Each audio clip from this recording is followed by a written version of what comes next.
Dear student, I am Dr. Prakash Mungli, a professor in biochemistry. I did my MD in biochemistry from Kasturba Medical College, Manipal University. So let me introduce you to vitamins. Vitamins are organic molecules. Most of them are not synthesized in our body, but they are essential for health, growth and survival, meaning they are essential for our life. Vitamin requirement, generally it is in small quantities. Small quantities meaning they are required either in micrograms or in milligrams. And why these vitamins are important for us? Why do we need vitamins? Why they are so essential for our life? Vitamins, they generally act as coenzymes for certain enzymes in our body which are involved in our metabolic pathways. Some of the vitamins, they are also act as hormones. Example like fat-soluble vitamin, which we are going to see now, like vitamin D and vitamin A, which is retinoic acid, they also act as hormones. Now, how much vitamin do you need per day? See, the amount of vitamin that is required per day, it is measured and expressed as a recommended daily allowance. That means how much vitamin that we must take per day so that we don't go into deficiency manifestation. And the recommended daily allowance for each of the vitamins, they generally do not vary much for age and sex, except during pregnancy, during lactation, where there is high demand for these water-soluble vitamins or even fat-soluble vitamins. During that time, recommended daily allowance will increase. Now, what happens if a person takes less than the amount of vitamin that is recommended per day? So, the deficiency of vitamins will lead to specific signs and symptoms of the vitamin being deficient. It can be water-soluble vitamin deficiency, it can be fat-soluble vitamin deficiency, either one of them. So, they may lead to deficiency manifestations. Now, we have talked about deficiency manifestation because of insufficient intake. What about if there is excess vitamin that is being consumed more than the recommended daily allowance? What happens? So, there is something called as tolerable upper intake level. What it means? The tolerable upper intake level means the amount of vitamin that is taken in excess of recommended daily allowance, and if it is done for a long period of time. So, what will happen? So, there will be a deleterious effects of these vitamins. Most importantly, there will be deleterious effects of fat-soluble vitamins rather than water-soluble vitamins whenever we exceed upper tolerable intake levels. Alright. So, this is about introduction to vitamins, some of the general points. Now, let's move on to see how to classify vitamins. Vitamins are broadly classified based on their solubility as water-soluble vitamins and fat-soluble vitamins. Water-soluble vitamins and fat-soluble vitamins. Now, water-soluble vitamins, furthermore, we can classify them as non-B complex vitamins and B complex vitamins. Now, the non-B complex vitamin is vitamin C, which is also referred as ascorbate. Whereas B complex vitamin, it is further classified into energy releasing vitamins, meaning these are the vitamins that will participate in the metabolic reactions. Means they will participate in enzymes that as a coenzyme which are participating in metabolic pathways. What are those energy releasing vitamins? Energy releasing vitamins, we have vitamin B1, that is thiamine, we have riboflavin, that is vitamin B2. We have niacin, which is vitamin B3. We have biotin. We have pantothenic acid. All these are participating in energy releasing metabolic pathways. Now, water-soluble vitamins are classified into hematopoietic vitamins also. Hematopoietic B complex vitamins, there are two of them. One is folic acid, other is vitamin B12. Now, other than energy releasing vitamins and hematopoietic B complex vitamins, we do have vitamin B6, which is called as pyridoxine. Also vitamin B6 referred as pyridoxal and pyridoxamine. Pyridoxine, pyridoxal, pyridoxamine. Okay, so all these three collectively we call them as vitamin B6, and they do participate in a variety of biological reactions. So we can put that into other category in B complex. Now coming to fat-soluble vitamins. Fat-soluble vitamins are four of them. One is vitamin A, which is retinol or beta-carotene. Vitamin D is referred as cholecalciferol. Vitamin K, there are two names for vitamin K here. One is phylloquinone, coming from plant source. Other is manoquinone, which will come from animal source. We are going to go into details of this later. And then vitamin E. Vitamin E is referred as tocopherols. So basically we have four fat-soluble vitamins: vitamin A, D, E and K. Okay, so this is how we have classified vitamins as water-soluble vitamins and fat-soluble vitamins. Just to recap one more time, water-soluble vitamins, further we classify them as non-B complex vitamins, which is ascorbic acid or vitamin C.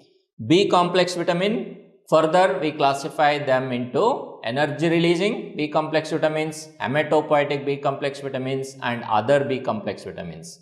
Energy releasing B complex vitamins, we have thiamine, which is vitamin B1, riboflavin, vitamin B2, niacin, vitamin B3, biotin, which is vitamin B7, pantothenic acid, vitamin B5, and hematopoietic vitamin, folic acid, which is vitamin B9, vitamin B12, cobalamin, and then pyridoxine, pyridoxal, pyridoxamine. All three of them are grouped as vitamin B6.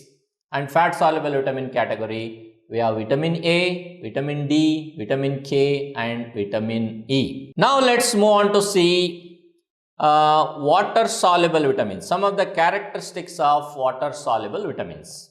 Why they are called as water-soluble? It is there in the name. Water-soluble vitamins, they easily form hydrogen bonds with the water. That's why they are soluble in water. Generally, water-soluble vitamins, they are involved in cellular metabolism, meaning most of these water-soluble vitamins, they act as coenzymes for enzymes that are involved in metabolic reactions. Most water-soluble vitamins are available in vegetables, whether it's green leafy vegetables or green vegetables. So they are available there. And also water-soluble vitamins, of course, they are coming from animal source also, but exception to here. All water-soluble vitamins are significantly available from vegetables except vitamin B12. The most significant source of vitamin B12 for us is the food coming from animal source. You got to remember that. Okay, so remember vitamin B12 as an exception, because vitamin B12, it will come from foods from animal source. Make sure you remember that, animal source. Plant source vitamin B12 is very less, which is coming from the plant source. Okay, so once we get that, they are all water soluble vitamins. They are absorbed from our intestine. They are absorbed from the intestine and they enter into our bloodstream. How they enter into our bloodstream? Since these are water soluble vitamins, so they enter into portal circulation From the portal circulation, they will be carried into the liver. From liver, they will be transported to the systemic circulation. Once it is there in the systemic circulation, the cells or body cells like tissues, they are going to absorb these water-soluble vitamins. Of course, we need a carrier for that. Okay. Once they get in, so they will be used for biological needs of that particular tissue, and usually water-soluble vitamins, they do not accumulate in the body. So that means the regular supply of these water-soluble vitamins are necessary. Now, how these water-soluble vitamins get into our cells? Because cell membrane is a lipid in nature predominantly. That means to enter through the cell membrane, so water-soluble vitamins, they need a specific transporters, whether to pass through the plasma membrane or to go through blood-brain barrier, there need to be a transporters. And the absorption of these water-soluble vitamins through the cell membrane can be facilitated transport mechanism where ATP need is less, it works on the gradient, or it can be active transport mechanism where ATPs are necessary to transport a molecule. And also note that these are water-soluble vitamins, so that means they can be filtered by the glomerulus and they can be excreted from our body by the kidney. Alright. Now let's see some of the characteristics of water-soluble vitamins. This table enumerates different types of water-soluble vitamins, what are their daily requirements, some of the deficiency manifestation with each of these water-soluble vitamins, and the dietary sources. Vitamin B1, that is thiamine. Vitamin B1, thiamine requirement, as you see, a requirement of most of these water-soluble vitamins except vitamin B7, vitamin B12, vitamin B7, vitamin B12 and folic acid, as you see there. These are in micrograms. Other than these three vitamins like vitamin B7, B12 and folic acid, all other vitamin requirement, daily requirement is there in milligrams. You can refer to the numbers here. Okay. So, vitamin B1 deficiency, whenever there is a deficiency of vitamin B1, it will give rise to a disorder called beriberi. There can be two types of beriberi, wet and dry beriberi. We are going to see the details in my next video. And also, especially in alcoholics, vitamin B1 deficiency will lead to a disease called Wernicke-Korsakoff syndrome. Now, vitamin B2 is called as riboflavin. Deficiency of riboflavin, it will give rise to what is called as ariboflavinosis. Vitamin B3 deficiency will give rise to a disease called as pellagra, and there are 3 Ds in pellagra: diarrhea, dermatitis, dementia. We are going to look into the details later. Now, vitamin B6 deficiency, it is relatively rare, like vitamin pantothenic acid deficiency and biotin deficiency.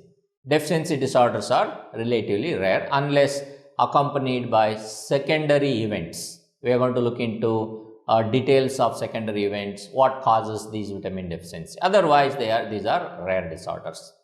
Coming to vitamin B12 deficiency. Vitamin B12 deficiency can be because of pernicious anemia. Pernicious anemia is an autoimmune condition which may lead to vitamin B12 deficiency, and in vitamin B12 deficiency, we will give a person will show megaloblastic anemia along with the neurological signs.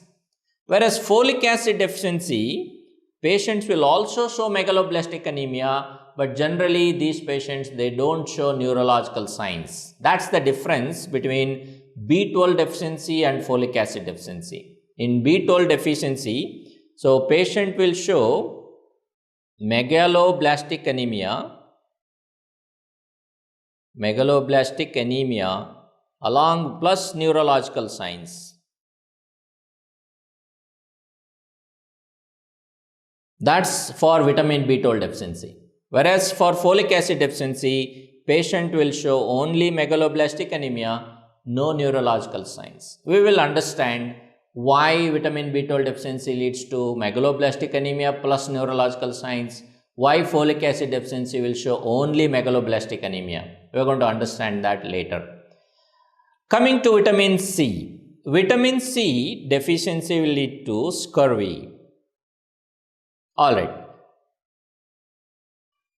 Now let's move on to see coenzyme functions of water-soluble vitamins.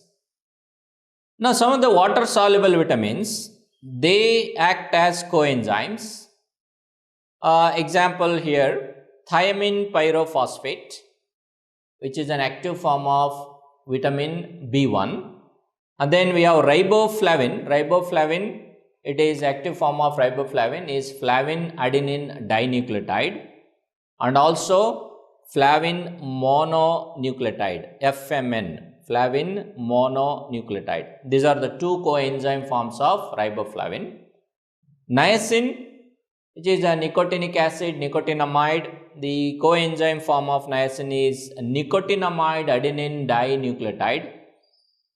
Pyridoxine coenzyme form is pyridoxal phosphate, PLP, which is needed for more than hundreds of enzymes in our body.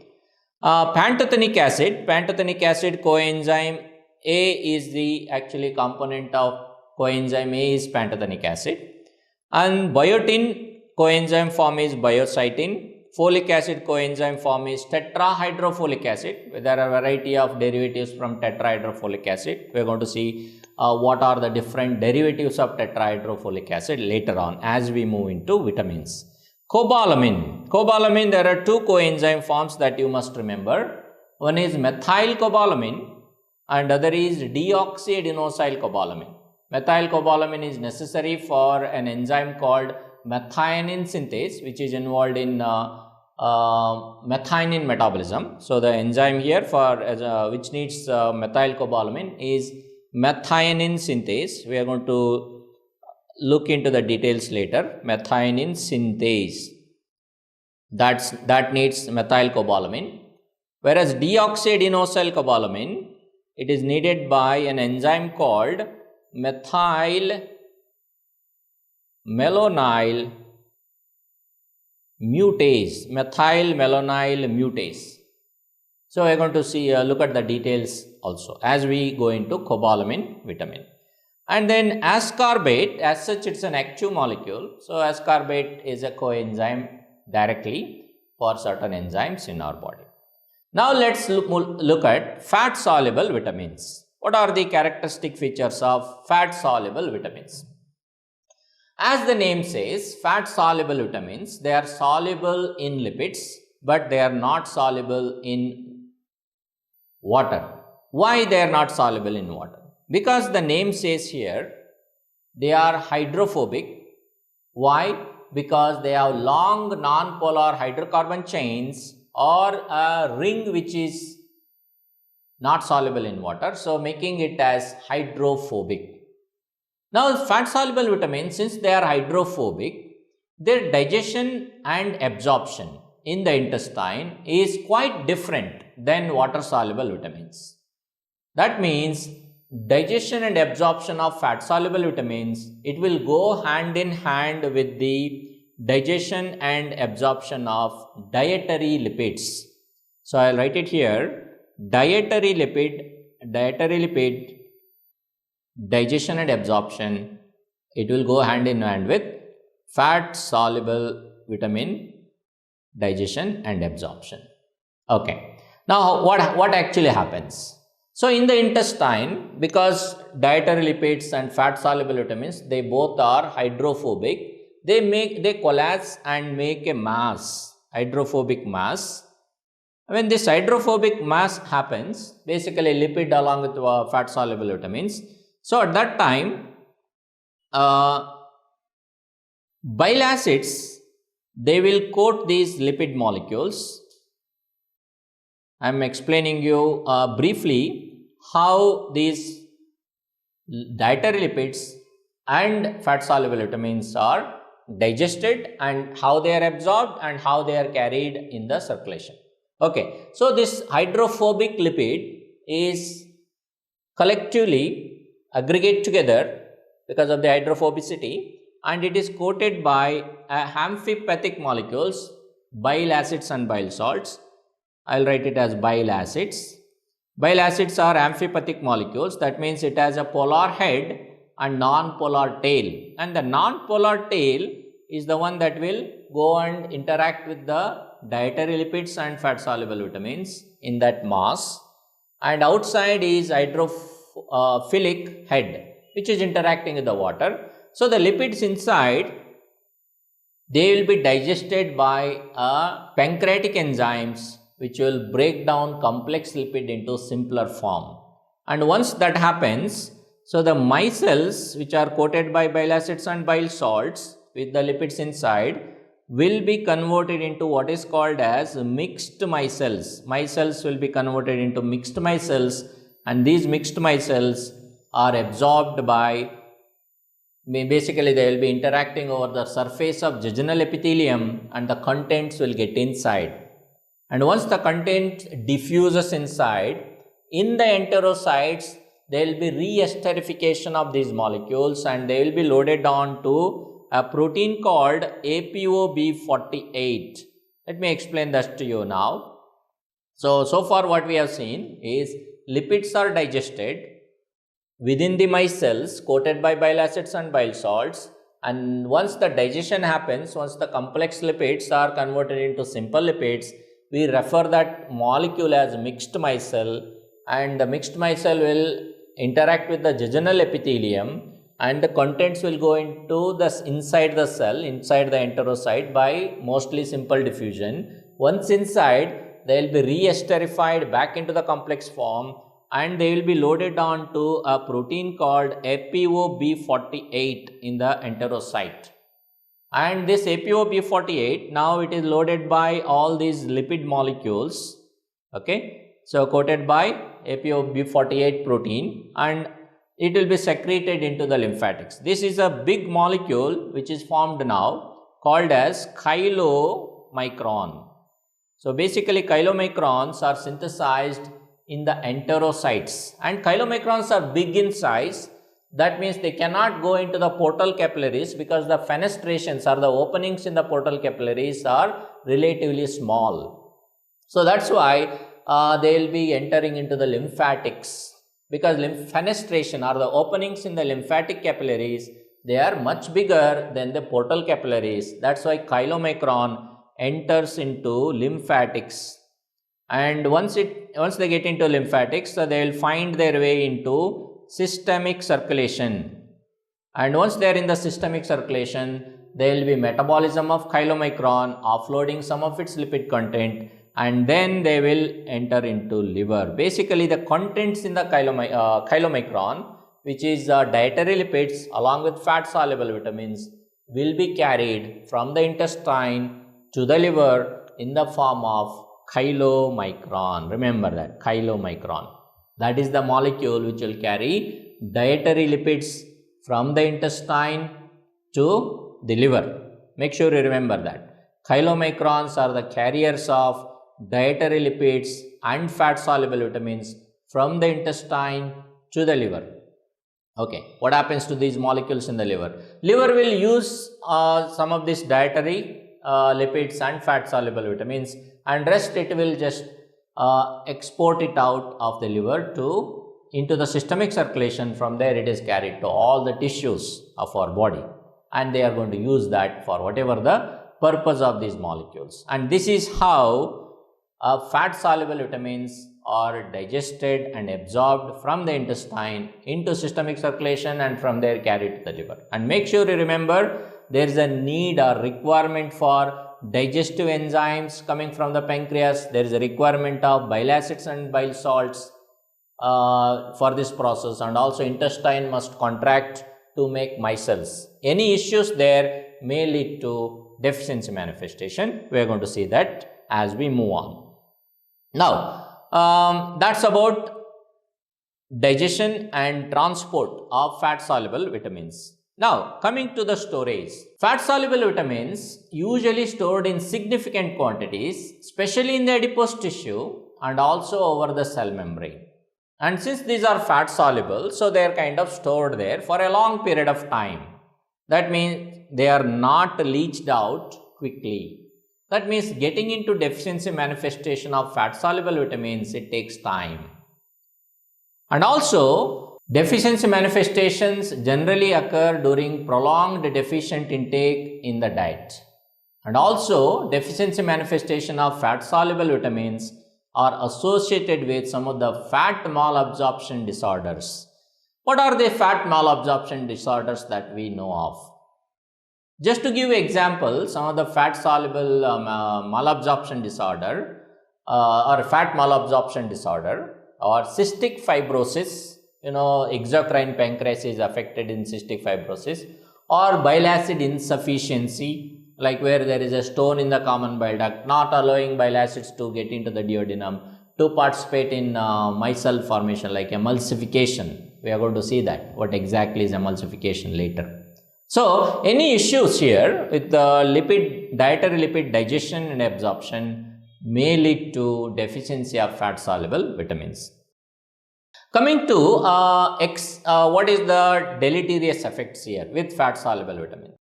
Unlike water-soluble vitamins, an excess of fat-soluble vitamin can be just as harmful as a deficiency. Especially because fat-soluble vitamins are stored in our body, especially in the adipose tissue or over cell membrane, and they are not leached out quickly. That means there can be accumulation of these fat-soluble vitamins. And accumulation of fat-soluble vitamins can be dangerous. Sometimes it may lead to death also. Alright. Now let's move on to see what are the general causes for vitamin deficiency. People consuming variety of foods do not manifest isolated vitamin deficiency. Make sure you remember this. If you are consuming all kinds of food, whether it is an animal, coming from animal source, coming from the plant source, if you have variety on your plate, simply state it in this way, if your plate is colorful with all kinds of vegetables, all kinds of foods coming from animal source, plant source, you don't need to worry about getting into vitamin deficiency. Then when a person goes into vitamin deficiency, prolonged malnutrition, someone getting into prolonged malnutrition may lead to multiple vitamin deficiency. It is understandable if a person do not eat quality food, if the person is not eating a variety of food on day-to-day basis, usually they may go into multiple vitamin deficiency. Sometimes people may also show single vitamin deficiencies. Where do you see single vitamin deficiencies? It is seen in population consuming restricted diet. What kind of restricted diet? Just to give you an example, like eating polished rice predominantly. Someone eating polished rice predominantly. So, polishing of rice, it removes outer covering of the rice. When the rice is polished, the outer covering is removed, and that outer covering is rich in vitamins, especially thiamine.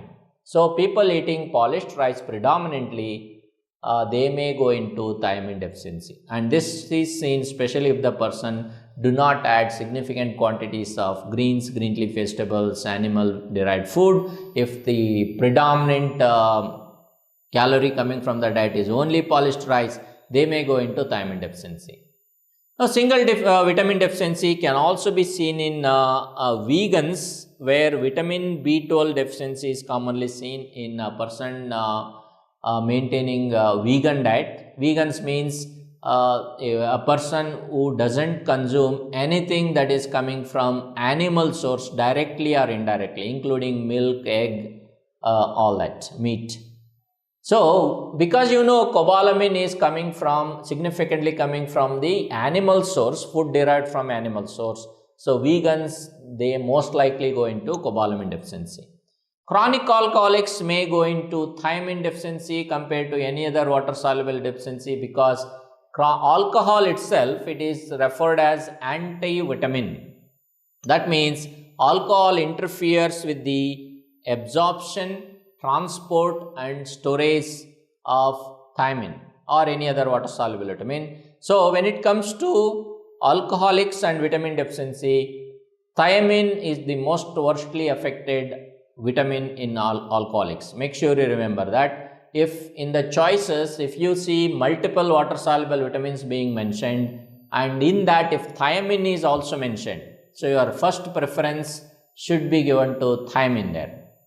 Now coming to other causes that may lead to vitamin deficiency can be fat malabsorption disorders, as I briefly told you in the previous slide, like cystic fibrosis. Cystic fibrosis, it's a disease of 𝐒𝐳𝐼𝐶 pancreas, where a protein called CFTR, cystic fibrosis transmembrane conductance regulator, CFTR, cystic fibrosis transmembrane conductance regulator. There will be a mutation in the gene coding for this particular protein, which is involved in the transport of 𝐒𝐳𝐼𝐶 pancreatic secretion into the pancreatic duct, and from there entering into the duodenum, which will help in the digestion and absorption of lipids, dietary lipids. So cystic fibrosis will lead to fat malabsorption because digestive enzymes don't come from the pancreas. So that means fat is not digested, means it just goes out of the intestine in the feces. Similarly, biliary insufficiency. Biliary insufficiency means when there is low bile acids and bile salts, decrease in bile acids. So this decrease in bile acids may lead to deficiency, means decrease in the digestion and absorption of dietary lipids, because their participation in emulsification process, micelle formation is not there. So that can also lead to lipid malabsorption. Or if there is any defect in the intestinal cells, where there is absorption of dietary lipids and fat soluble vitamins, like Crohn's disease, celiac disease, ulcerative colitis, tropical sprue. These are some of the intestinal defects where there can be fat soluble vitamin deficiency. Alright, so these are general features of fat soluble and water soluble deficiency causes. So that's about introduction to vitamins.